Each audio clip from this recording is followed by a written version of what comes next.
Pharmacology की series में आज हमारा सेकंड लेक्चर है। पिछले लेक्चर में हमने basic pharmacology, introduction of pharmacology discuss की थी और आज के लेक्चर में हम डिस्कस करने जा रहे हैं different terminologies used in pharmacology. तो ये जो टर्मिनोलॉजीज है ये इंतहाई ही इंपॉर्टेंट है, क्योंकि आगे जितने भी चैप्टर्स होंगे, जितने भी आप लेक्चर अटेंड करेंगे या जितने भी आप चैप्टर्स पढ़ेंगे, तो उनमें ये terminology different scenario, different topics में यूज़ हुए हैं। तो without knowing the concept and knowledge of this terminology, तो आपको पढ़ने में फिर समझने में मुश्किल होगी। तो यहाँ पर मैं आप आज आपको इंतहाई आसान तरीके में इंतहाई आसान तरीके से मैं आपको तो आज मैं आपको यहाँ इंतहाई आसान तरीके से समझाता हूँ ये टर्मिनोलॉजीज जो यूज़ होते हैं मोस्टली फार्माकोलॉजी में। तो थोड़ा सा पीछे जो लेक्चर था उसको रिकॉल करते हैं, जिसमें हमने फार्माकोलॉजी की डेफिनेशन पढ़ी थी कि फार्माकोलॉजी में हम स्टडी करते हैं ड्रग के बारे में, उसके इफेक्ट के बारे में कि उसका इफेक्ट क्या है हमारे बॉडी पर और बॉडी का क्या रिस्पॉन्स होता है। तो ड्रग के बारे में हमने पढ़ा था कि केमिकल सब्सटेंस है use to treat and prevent and diagnosis of the disease, क्योंकि डिफरेंट डायग्नोसिस में डिफरेंट टेस्ट जो होते हैं उसमें भी यूज़ होता है प्रिवेंशन, जैसे वैक्सीन वगैरह होगी उसमें, और ट्रीटमेंट में जो हम लेते हैं एंटीबायोटिक्स वगैरह। तो ड्रग जो इंटरेक्ट करते हैं with the biological system to produce therapeutic effect.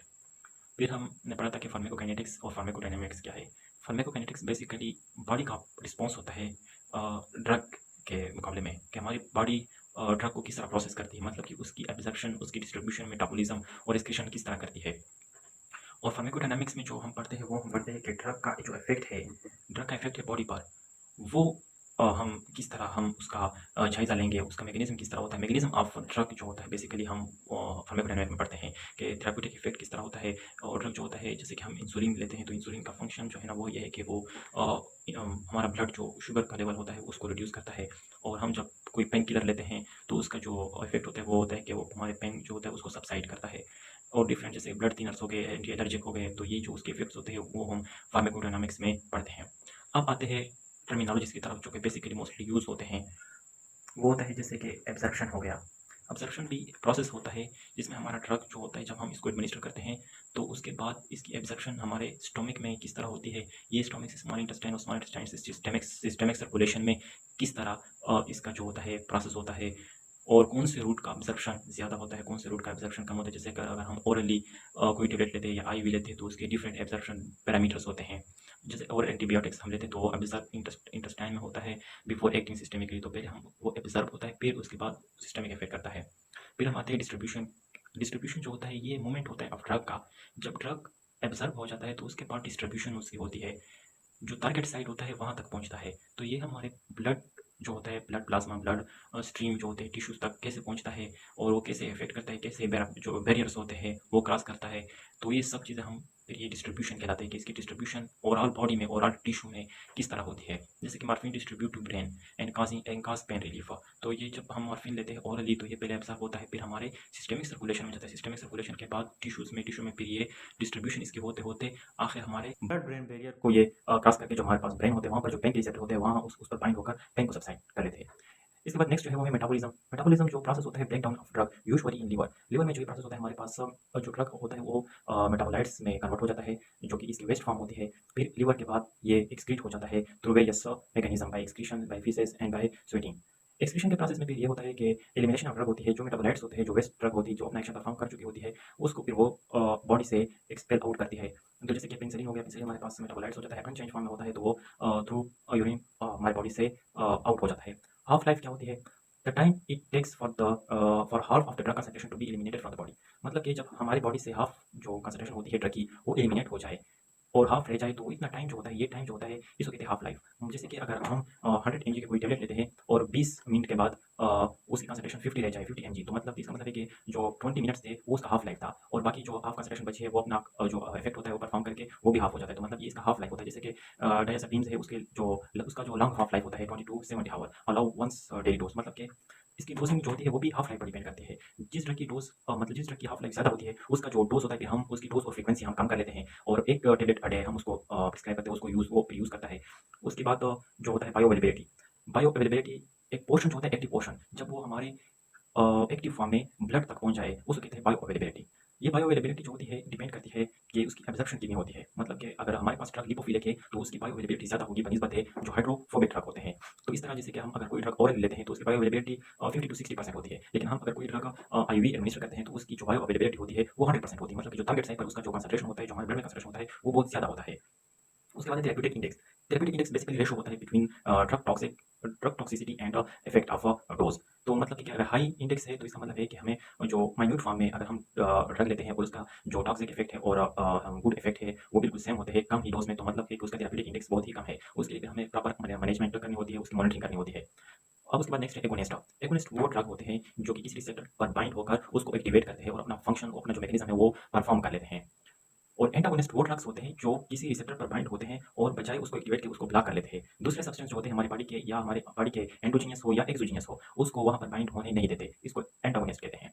Receptor क्या होता है? रिसेप्टर एक प्रोटीन स्ट्रक्चर होता है सेल के ऊपर या सेल के अंदर, जिसके ऊपर हमारे डिफरेंट स्पेसिफिक जो स्पाइक्स होते हैं, जिसके ऊपर हमारे जो ड्रग्स होते हैं वो बाइंड होते हैं और अपना फंक्शन परफॉर्म करते हैं। जैसे मल्टीपल रिसेप्टर होते हैं, बीटा रिसेप्टर्स है, प्रोटीन बाइंड रिसेप्टर्स होते हैं, मुख्तलिफ किस्म के रिसेप्टर होते हैं, जी प्रोटीन कपल रिसेप्टर्स होते हैं जो कि डिफरेंट फंक्शन परफॉर्म करते हैं according to the mechanism of the drug. अब डोज, नेक्स्ट डोज है। डोज जो होता है स्पेसिफिक अमाउंट होता है ऑफ ड्रग जो हम एडमिनिस्टर करते हैं एट अ टाइम। ये एक स्पेसिफिक अमाउंट होता है जो हम फॉर्मुलेशन करते हैं ताकि उसको हम एक यूनिट फॉर्म में एडमिनिस्टर कर सकें। जैसे कि फर्स्ट करो 50 100 mg paracetamol is standard adult dose for pain. तो ये डिफरेंट डोज जो आपको सिरप्स और टेबलेट्स पर लिखे हुए दिखाई देंगे, तो ये उसके जो होते हैं डोजिंग होती है जब हम उसको एक स्पेसिफाइड अमाउंट में हम उसको प्रिपेयर करते हैं। उसके बाद एफिकेसी। एफिकेसी जो होती है the maximum effect of drug can produce regardless of dose. मतलब कि एफिकेसी का मतलब सिंपली कि ये ड्रग्स डिपेंडेंट नहीं है। एफिकेसी इस तरह है कि कितने टाइम तक ड्रग हमारे रिसेप्टर के साथ बाइंड होता है, कितने देर तक जो रिसेप्टर्स है वो इंगेज करते हैं ड्रग को, तो उसको कहते हैं एफिकेसी। कुछ ड्रग्स की एफिकेसी ज़्यादा होती है, कुछ की कम होती है। तो ये डिपेंड करता है जो एफिनिटी होती है बिटवीन रिसेप्टर एंड ड्रग की, ये रिगार्डलेस है किसके, मतलब के डोज के। और मॉर्फिन, जैसे morphine high affinity for several pain relief, क्योंकि मॉर्फिन की हाई एफिनिटी होती है और हाई एफिकेसी भी होती है, मतलब उसकी क्योंकि वो देर पर असर करते हैं।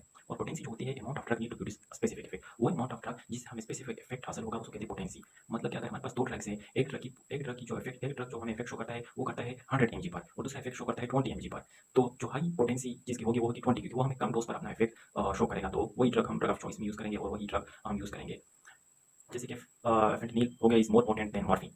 तो मतलब कि इस ड्रग का जो मॉर्फिन का है वो जो इफेक्ट प्रोड्यूस करता है वो हाई डोज में करता है, बजाय फेंटेनाइल के जो कि कम डोज में वो इफेक्ट अचीव कर लेता है।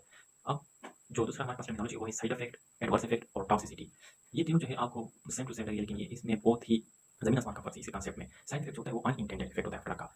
ये ज़्यादातर हमारे पास जो होता है डेंजर नहीं होता, बल्कि ये हर एक ड्रग के साथ होता है और माइन्यूट फॉर्म में होता है। जैसे कि अगर हम कोई एंटी एलर्जिक लेते हैं तो हमें थोड़ी ड्राउनीनेस होती है, थोड़ी वर्टिगो फील होता है ना, और हमें वोमिटिंग वगैरह फील होती है, तो वो एक कॉमन है, कोई डेंजर इसमें वो नहीं होता, इफेक्ट इसका नहीं होता। लेकिन एडवर्स इफेक्ट जो होता है वो हार्मफुल होता है और डेंजर इफेक्ट होता है। जैसे कि अगर किसी पर्सन को हाई टेम्परेचर है और हाई टेम्परेचर में आप उसको इंजेक्शन लगाते हो तो वो अनकॉन्शियस कंडीशन में चला जाता है। या ऐसे पर्सन होते हैं जो कि पेनिसिलिन हम उसको लगाते हैं तो वो एलर्जिक रिएक्शन उसके बॉडी के ऊपर हो जाता है, तो ये होता है एडवर्स इफेक्ट। दूसरी होती है टॉक्सिसिटी। टॉक्सिसिटी रिलेटेड है डोज के साथ। अगर हम ज़्यादा डोज इस्तेमाल करेंगे तो उसकी टॉक्सिसिटी होगी, अगर कम डोज इस्तेमाल करेंगे तो थेरेप्यूटिक इफेक्ट हमें हासिल होगा। जिस तरह पॉइजनिंग होता है, जब हम ज़्यादा कोई किसी भी ड्रग ज़्यादा अमाउंट लेते हैं तो वो एक टॉक्सिसिटी काज करती है जो may lead to death of the patient. The next one is drug interaction. When one drug effect the activity of the other drug, altering the effect और सेफ्टली। जब हम कोई दो ड्रग एक साथ लेते हैं तो वो अगर एक दूसरे के इफेक्ट को अल्टर करेंगे, चेंज करेंगे, या तो ये एक दूसरे की जो इफेक्ट है उसको बिल्डअप करेंगे या एक दूसरे के इफेक्ट को नलिफाई करेंगे। तो ये ड्रग इंटरेक्शन में भी कुछ इस तरह होता है कि फूड के साथ भी होता है, जैसे food and drug interaction, drug and drug interaction. अब इसी इंटरेक्शन में है सिनर्जिज्म। सिनर्जिज्म में हम इस तरह होता है कि एक ड्रग जो होता है वो दूसरी ड्रग के इफेक्ट को बढ़ा लेता है। जब हम टुगेदर उसको यूज़ करते हैं तो उसका जो इफेक्ट होता है वो सम हो जाता है और इंडिविजुअल इफेक्ट होता है वो उसकी जो इंडिविजुअल इफेक्ट होता है वो बढ़ जाते हैं। जैसे पेनिसिलिन और जेंटामाइसिन एक दूसरे के सिनर्जेटिक इफेक्ट है और ट्री बैक्टीरिया इन्फेक्शन को अच्छी तरह ये ट्रीट करते हैं और जो एक्शन होता है किलिंग बैक्टीरिया का वो बढ़ा देते हैं। उसके बाद है टॉलरेंस। टॉलरेंस क्या होता है? डिक्रीज रिस्पॉन्स होता है after drug after repeated use. जब हम कोई ड्रग रिपीटेड यूज करते हैं तो हमारी बॉडी ऐसे जेनेटिकली मॉडिफाई हो जाती है कि वो टॉलरेंस शो करती है अगेंस्ट उस ड्रग के। हमारे जो रिसेप्टर होते हैं वो डाउन रेगुलेट हो जाते हैं, उसकी तादाद कम हो जाती है और डिफरेंट मेटाबॉलिक एक्टिविटी हो शुरू हो जाती है, डिफरेंट एंजाइम ऐसे बन जाते हैं जो उस ड्रग को अपोज करेंगे। जैसे क्रॉनिक ओपियाइड यूज में lead to tolerance, reduce pain relief. फिर वो जो पेशेंट होता है उसको अगर पहले 50 mg पर पेन का जो पेन किलर जो होता है वो पेन सबसाइड करता था, अब वो 50 के बजाय 100 mg पर उसका जो पेन होता है वो कम करेगा। उसके बाद डिपेंडेंस। डिपेंडेंस होता है state where body relies on drug function normally after leading to without the symptom. मतलब कि डिपेंडेंस इसका होता है कि अगर आप किसी ड्रग को ज़्यादा इस्तेमाल करते हो और जब आप छोड़ते हो तो उसके अगेंस्ट आपके ऊपर विथड्रॉल सिम्टम्स आते हैं। जिसके बेंजोडाइजापीन जो है ना वो डिपेंडेंस में कॉज एंग्जाइटी अपॉन डिसकंटिन्यूएशन, क्योंकि इसका जो पर्सन होता है वो आदी हो चुका होता है। जैसे कोई मॉर्फिन लेता है पहले पहले पेन किलर ऐसा पेन किलर, लेकिन कुछ वक्त के बाद वो उसका डिपेंडेंस हो जाता है, वो उसका आदी हो जाता है और एडिक्शन उसको हो जाती है ड्रग की। The next one is idiosyncratic reaction. एक अनप्रेडिक्टेबल रिएक्शन होता है जब हम किसी पेशेंट को कोई भी दवा देते हैं तो एक मुख्तलिफ किस्म के जो असरात होते हैं उसके ऊपर आने में उदाहरण शुरू हो जाते हैं। जैसे कि अगर हम किसी को पेंसिल लगाते हैं तो उसके ऊपर रैशेस आ जाते हैं या कोई अनकॉन्शियस हो जाता है, तो ये उसकी जेनेटिक्स पर डिपेंड करता है। जो डिफरेंट जेनेटिक्स के लोग होते हैं वो डिफरेंट शोमेट करते हैं ड्रग के against. And the next one is first past metabolism. First pass metabolism क्या होता है? जब लिवर में मेटाबॉलिज्म होता है ड्रग की before it reach to systemic circulation. Systemic circulation से पहले जब लिवर में मेटाबॉलिज्म हो जाए ड्रग की और उसकी जो कंसंट्रेशन होती है वो कम हो जाती है, इसे कहते हैं फर्स्ट पास मेटाबॉलिज्म। जो ऑयली ड्रग होता है उसका फर्स्ट पास मेटाबॉलिज्म ज़्यादा होता है क्योंकि डायरेक्ट ये हमारे लिवर में चला जाता है ड्रग, वहाँ पर मेटाबॉलिज्म हो जाती है, फिर वो बॉडी में चला जाता है, फिर बॉडी में उसकी जो कंसंट्रेशन होती है बहुत कम होती है। लेकिन जो आईवी हम लेते हैं वो डायरेक्ट हम एडमिनिस्टर करते हैं जो हमारे ब्लड सिस्टमिक सर्कुलेशन है वहाँ पर उसकी फर्स्ट पास मेटाबॉलिज्म जीरो होती है और हमें जो इफेक्ट होता है वो फुल 100% अचीव होता है। And the next is the route of administration. Route of administration different paths होते हैं जो हमें ड्रग के प्रॉपर्टी के मुताबिक या पेशेंट की जो फिजियोलॉजी होती है उसके मुताबिक हमें चूज करना होता है कि आया हम उसको या ओरली एडमिनिस्टर करें, आईवी एडमिनिस्टर करें या आईएम एडमिनिस्टर करें, सबलिंगुअल करें या जो रेक्टल या टॉपिकल डिफरेंट आपको रूट जो है ना यूज करने पड़ेंगे जब आप किसी ड्रग को एडमिनिस्टर करोगे किसी पेशेंट में according to this physiology and the property of the drug. जैसे कि कुछ ड्रग्स होते हैं वो हमारे पास जो है जैसे कि फर्स्ट पास मेटाबॉलिज्म को हमने अगर अचीव करना है उसको हमें फर्स्ट पास मेटाबॉलिज्म को हमें जीरो रखना है उसको कम रखना है तो हम आईवी रूट इस्तेमाल करते हैं। अगर कोई पेशेंट अनकॉन्शियस है तो हम वहाँ पर भी आईवी रूट यूज़ करते हैं। जैसे कि ओल्ड एज पीपल हो गए, ओल्ड एज के लोग बच्चे हो गए, वो ज़्यादा टेबलेट नहीं ले सकते तो उसमें हम फिर आईवी के टेटर्स वगैरह इंजेक्शन वगैरह यूज़ करते हैं। टॉपिकल जैसे हो गए डिफरेंट रूट्स पे हम उसको चॉइस करते हैं। Pharmaco next is pharmacogenomic, the study of how gene affect the drug response, guide in personalized medicine. For example, genetic testing help determine warfarin dosing for blood thinning. अब different genetics है वो different drug के साथ मुख्तलिफ तरह के behaviour show करते हैं। जैसे अगर किसी पेशेंट में इस तरह की जीन्स हो जो वो ब्लड को खुद ब खुद थिन करते हैं और हम फिर उसके अगेंस्ट या उसके ऊपर हम सिनर्जिस्टिकली वारफरिन भी देते हैं, जो वारफरिन बजाते खुद एक ब्लड थिनर ड्रग है तो उसका ब्लड मजीद थिन हो जाएगा। तो ऐसे जो जेनेटिकली पर्सन होते हैं, जेनेटिकली पेशेंट होते हैं, हम उसको बड़ी ही मॉनिटरिंग करते हैं उसकी और कम डोज देते हैं जो उसका जेनेटिक इफेक्ट करता है। And the next one is टेकीफाइलेक्सिया।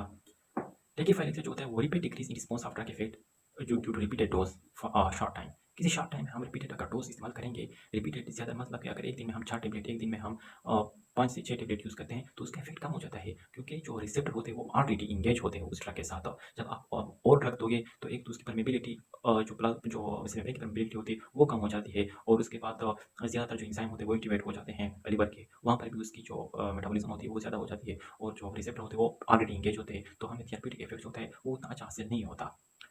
The next one is a placebo effect. Placebo effect दरअसल एक जो साइकोपैथिक पेशेंट होते हैं जो मतलब कि जिनके ऊपर कोई डिजीज़ या कोई इन्फेक्शन नहीं होता लेकिन उसको ऐसा लगता है कि है हमारे जो है ना सर में दर्द हो रहा है या कोई मसल पेन हो रहा है तो उसको एक प्लेसिबो एक फेक मेडिसिन देते हैं जो मैंने मैक्सिमम जो शुगर से बने होते हैं या राइस के जो पाउडर होते हैं उससे बने होते हैं जो बजाते हो तो कोई मेडिसिन नहीं होती लेकिन उस पर्सन को मेंटली सेटिस्फाई करने के लिए हम उसको ड्रग देते हैं कि आप ड्रग ले रहे हो इस बीमारी के खिलाफ और वो ठीक हो जाता है। उसको मतलब कि मेंटली एक किस्म सेटिस्फेक्शन उसको मिलती है कि मैं ड्रग यूज़ कर रहा हूँ, हालांकि वो ड्रग नहीं होता बल्कि वो एक शुगर के टेबलेट्स होते हैं या कोई राइस पाउडर वगैरह के टेबलेट्स बनाए होते हैं जिसका कोई थेरेप्यूटिक इफेक्ट नहीं होता और उसका कोई एडवर्स इफेक्ट या साइड इफेक्ट भी नहीं होता साथ में। And then last one is receptor affinity.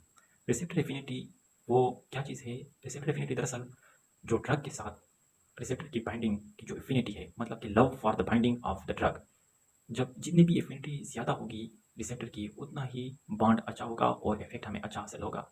जितनी ये एफिनिटी कम होगी उतना ही उसका जो बॉन्ड होगा वो कम होगा, बॉन्ड कम स्ट्रांग होगा और उसकी जो हमें थेरेप्यूटिक इफेक्ट है वो कम हासिल होगा। तो हमें डोज भी बढ़ाना पड़ेगा और डिफरेंट मेथड इस्तेमाल करने पड़ेंगे ताकि हमें इफेक्ट हासिल हो। हाई एफिनिटी जैसा means high affinity means a drug binds tightly at lower concentration, मतलब कि हमें लोअर कंसंट्रेशन चाहिए होता है और ताकि और लोअर कंसंट्रेशन पर हमें प्रॉपर थेरेप्यूटिक इफेक्ट अचीव हो जाता है। जैसे कि atropine has high affinity for muscarinic receptor and effectively blocking acetylcholine to treat bradycardia.